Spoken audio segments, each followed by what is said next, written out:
Every true crime story starts with a question. But what happens when the very first cry for help is a clue that unravels everything? A parking lot, a reported attack, a missing child. The community of Yucaipa believed a monster was hiding in their midst until detectives realized a monster might be the one telling the story. This is what happens when a nightmare turns out to be a lie, and a search for a victim becomes a hunt for the truth. This is City Shadows Unsolved. On the evening of August 14th, 2025, the San Bernardino County Dispatch Center received a frantic call that set off a series of events unlike anything the quiet community of Yucaipa had ever seen. At exactly 7:47 p.m., a woman named Rebecca Renee Haro reported an abduction. Her voice trembled, and she spoke rapidly, as if trying to make sense of the chaos she claimed had just happened.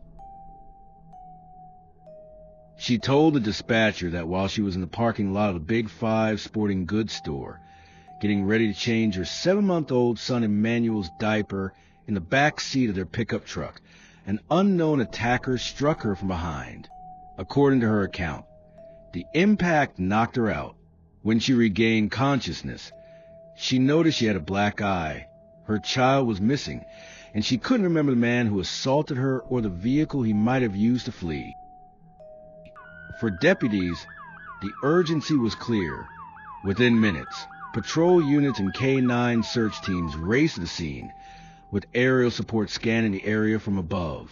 Parking lots were blocked off, witnesses were interviewed, and nearby businesses were asked for surveillance footage. The description she gave was vague at best, but the initial response reflected the seriousness of the situation. A missing infant, possibly taken in a violent incident, in a community that rarely faced crimes of this kind.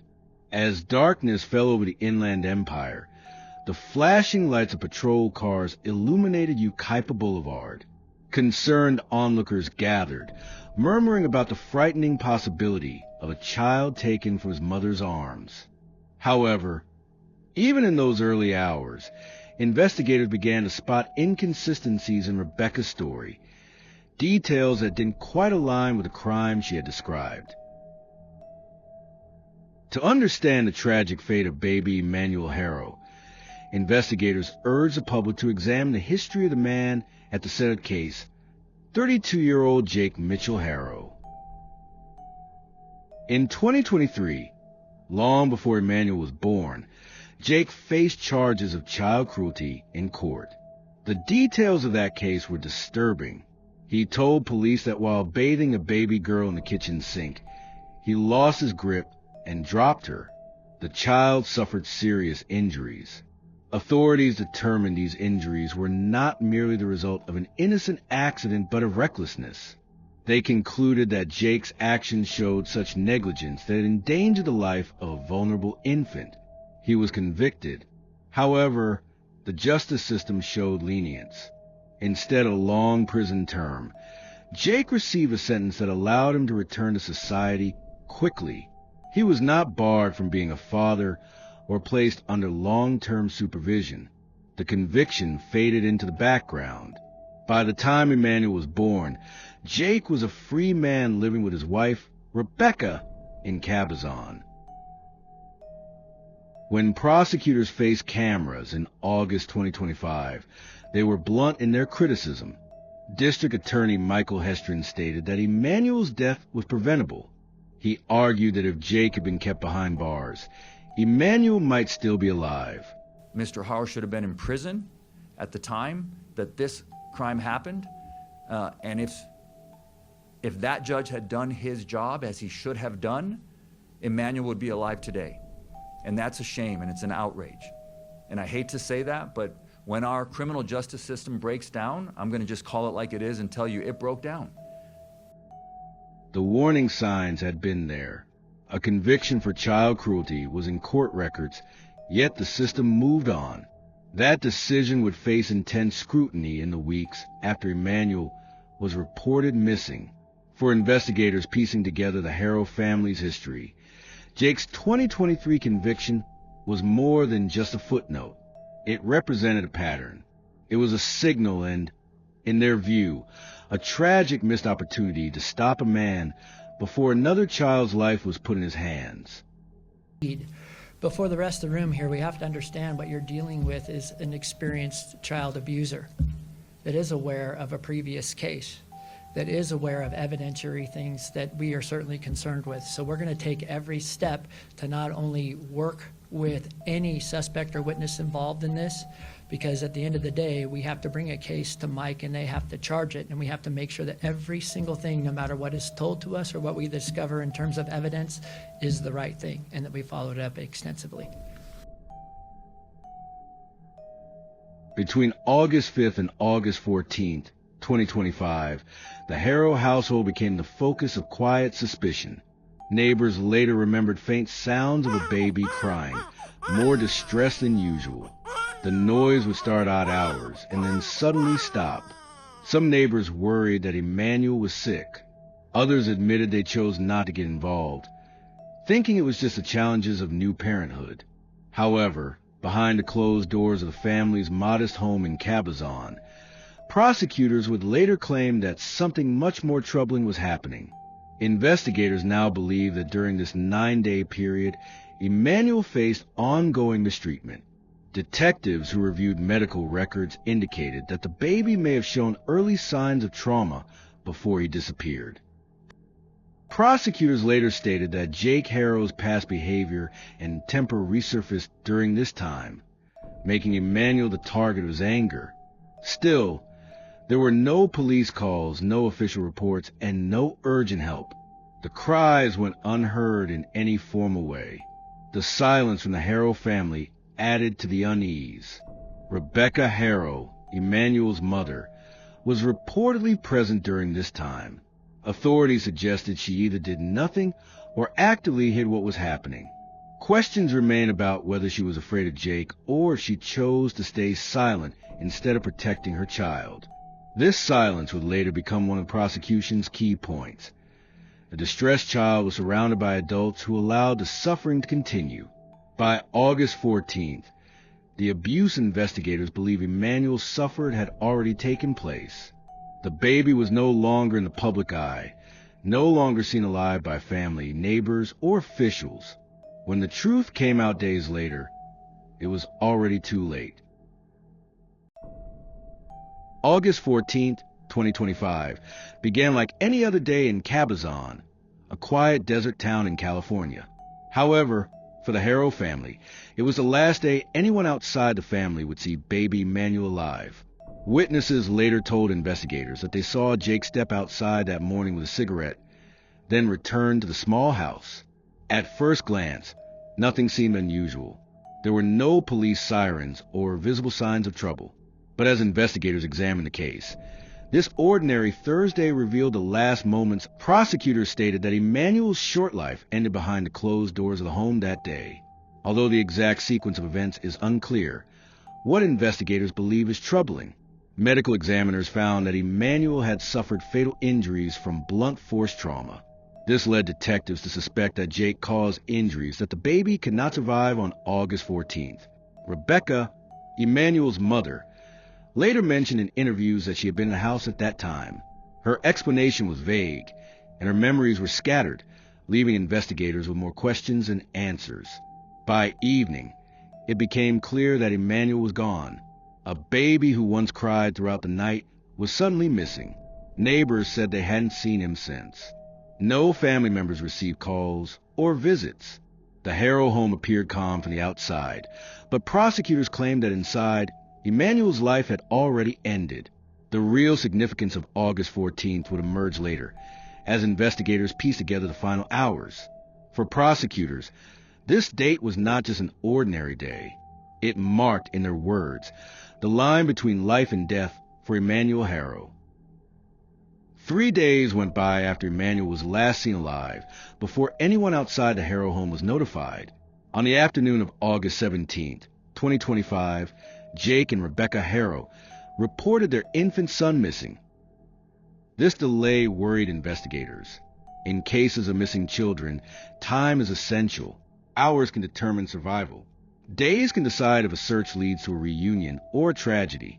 But no urgent calls were made on August 14th.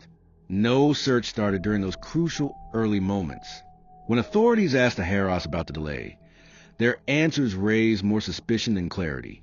Jake claimed Emmanuel had disappeared without explanation, while Rebecca's story changed under pressure. Sometimes she said she woke up to find him gone. Other times she hinted that someone might have taken him. Detectives noticed inconsistencies in both their statements and their behavior. Jake seemed tense but controlled, while Rebecca looked uncertain and often relied on her husband for answers. For investigators trained to interpret behavior, this was an early indication that the truth was concealed. The lack of a clear story created immediate concern. Detectives began to wonder if the report was part of a cover-up. Why had no one raised the alarm sooner? Why were there no frantic calls to neighbors, family, or emergency services during those lost days? Prosecutors later argued that the delay was not simply hesitation but a tactic, an effort to buy time after Emmanuel's life had already ended. By the time deputies officially reported Emmanuel as missing, 3 full days had wiped away vital evidence. For search teams, this meant they started a race already lost before it began. For investigators, it marked the beginning of a case that would quickly turn from searching for a missing child to investigating a suspected murder. When law enforcement learned of Emmanuel's disappearance on August 17th, the San Bernardino County Sheriff's Office acted quickly. They followed their usual steps. Deputies searched the neighborhood, investigators talked to nearby residents, and K-9 units worked to track the infant scent. Helicopters flew low over the desert, scanning highways, fields, and riverbeds with their searchlights. However, the results were disappointing from the beginning. They found no trace of Emmanuel, no credible sightings, and, most troubling, no evidence to support the Haros claim of a kidnapping. Investigators pressed the parents for details to create a clear timeline. When had they last seen Emmanuel alive? Who had contacted him in the days leading up to the incident? The answers they received were vague and sometimes contradictory. Rebecca repeated her account of being struck from behind, but detectives found her story hard to believe. She claimed to have a black eye from the alleged attack, yet medical staff noted her injuries were minor and did not match being knocked unconscious. Neighbors told deputies they had not seen any suspicious activity near the Haro home or in the parking lot where Rebecca said the assault took place. Security cameras from nearby businesses showed nothing that looked like an abduction. It seemed as if Emmanuel had vanished without a trace. Investigators knew that such a situation was almost impossible without foul play. Within 48 hours, the sheriff's office faced a harsh truth. There was no viable suspect, no credible witness, and no forensic evidence to suggest an unknown attacker had taken the child. What remained were only the words of 2 parents whose credibility was fading. Quietly, the investigation shifted focus from looking for a missing infant to uncovering what truly happened inside the Haro home. By August 18th, the search for Emmanuel changed from a local effort to a story that filled regional headlines. The parents of Emmanuel Haro say the boy was abducted 4 days ago after his mother was attacked in a store parking lot. But investigators say there are a growing number of inconsistencies in their story. News anchors interrupted evening broadcasts with updates. Emmanuel's photograph, showing his bright eyes and soft features in baby clothes, flashed across television screens. In communities where crime rarely made the news, the image of a missing 7-month-old child hit hard. Churches held vigils, families gathered to pray, and volunteers offered to distribute flyers. The town of Yucaipa and much of Southern California felt a mix of fear and empathy. Jake and Rebecca Haro spoke publicly for the first time. If you know anything, please come and bring my son back, please. I'm begging. Cameras caught Rebecca's tearful plea. Please don't hurt him. Protect him and bring him back. Standing next to her, Jake added with a trembling voice, "Whoever took our son, please give him back." Their display of grief aired on multiple networks, was shared on social media, and was viewed by thousands of strangers. Many viewers felt sympathy. However, some noticed something off in the couple's behavior, a lack of detail, a mechanical tone, and what some describe as a performance that seemed more rehearsed than genuine. As media coverage grew, law enforcement quietly expressed their frustration. The Haro story had major gaps, yet public feelings were connected to the idea of a kidnapped infant. Crowds gathered outside the Haro home, with some showing support and others demanding answers. Flowers and teddy bears were placed on the lawn. Meanwhile, sheriff's deputies worked behind the scenes, gathering evidence that suggested the truth was different from what the parents showed on camera. For detectives, each passing day raised more suspicion. The parents' public pleas for help didn't match the silence of surveillance footage or the lack of forensic evidence. What appeared on screen as parental pain seemed, to investigators, to be a mask hiding an even darker reality. By August 20th, the story that Rebecca Haro had clung to started to unravel under investigation. Detectives confronted her with evidence. Surveillance footage showed no signs of an abduction in the Big Five sporting goods parking lot. Medical inconsistencies raised doubts about her claims of being knocked unconscious. Additionally, phone records did not match the timeline she provided. Overwhelmed by these contradictions, Rebecca stopped cooperating and refused any further interviews. To the investigators, her silence spoke volumes. The sheriff's office had already shifted its approach. What began as a frantic search for a kidnapped child turned into a criminal investigation focused on the very parents who raised the alarm. Forensic teams searched the Haro home and their vehicle. They collected items and cataloged them while seizing electronic devices for digital analysis. The findings painted a troubling picture. There was no evidence of strangers nearby, nor any signs of forced entry or violence to support Rebecca's claims. Instead, investigators found signs of deception, with carefully crafted stories aimed at hiding a darker reality. On August 22nd, detectives acted decisively. With neighbors watching, Jake and Rebecca Haro were taken into custody at their home. They were booked on suspicion of murder and filing a false police report. Sheriff Shannon Dyke spoke to reporters shortly after, calling the case tragic and assuring the public that all efforts would be made to seek justice for Emmanuel. Crowds gathered outside the sheriff's office and the Haro home. Some mourned, while others called for accountability. For many, the arrest confirmed suspicions they had quietly nurtured while watching the parents' appeals on television. What was once seen as every parent's worst nightmare was now revealed as a deliberate deception, a staged kidnapping meant to cover up a child's death. Within days of the arrests, the case moved from neighborhood streets to the bright lights of the courtroom. On August 25th, prosecutors officially charged Jake and Rebecca Haro with 1 count of murder with malice and 1 count of filing a false police report. Bail was set at $1 million for each of them. The announcement came during a press conference led by District Attorney Michael Hestrin, who spoke plainly. Baby Emmanuel was abused over time and succumbed to those injuries. This was preventable in many ways, he told reporters. His statement was broadcast nationwide, sparking intense debate about how a man with a previous child cruelty conviction was allowed to live freely with children. Public opinion divided in the aftermath. Outside the courthouse, protesters held signs calling for justice for Emmanuel. Some angrily shouted at the Haros as they were taken to hearings, shackled and escorted by deputies. Others left toys, flowers, and candles along the courthouse steps, creating a makeshift memorial for a child whose body had not yet been found. Inside the courtroom, the atmosphere was tense. On August 30th, Jake Haro gave a televised jailhouse interview, denying accusations of long-term abuse. The boy was not a victim of long-term abuse, he stated firmly. Few people believed him.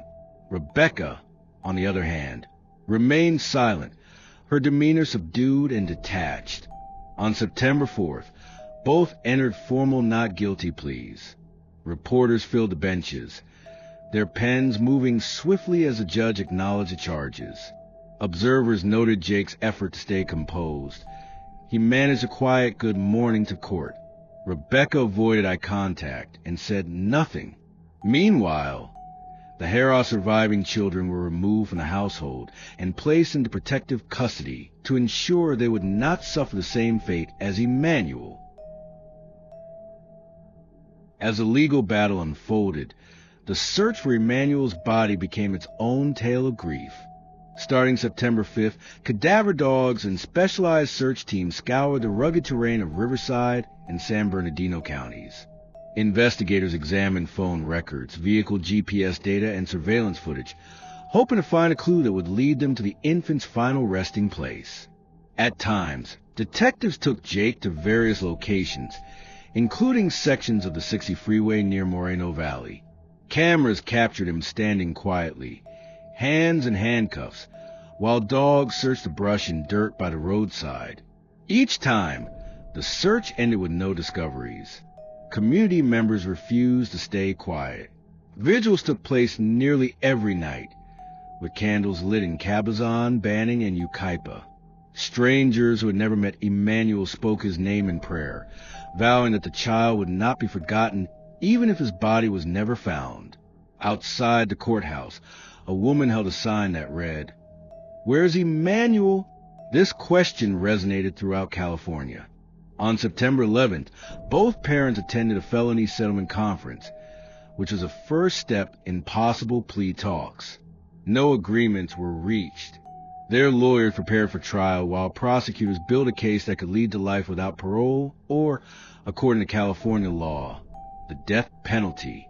Meanwhile, the Haro's other children remained in protective custody under the care of victim services. By September 18th, more than a month after the 911 call that triggered the case, Emmanuel's body was still missing. This absence overshadowed every courtroom update, press briefing, and vigil. For prosecutors, the lack of a body was not an obstacle. They reminded the public that murder convictions had been secured without remains before. However, for the community, finding closure seemed impossible without knowing where Emmanuel was laid to rest. His story remained open, unfinished, and heartbreakingly heavy. This story began with a desperate search for an infant and culminated in a haunting question. The investigation into baby Emmanuel's disappearance leaves us with a profound reminder. The first story told is rarely the whole story. What do you believe happened that night? Share your perspective in the comments. If this case captivated you, like and share this video to continue the discussion. Subscribe for more deep dives into unresolved mysteries. Thank you for watching.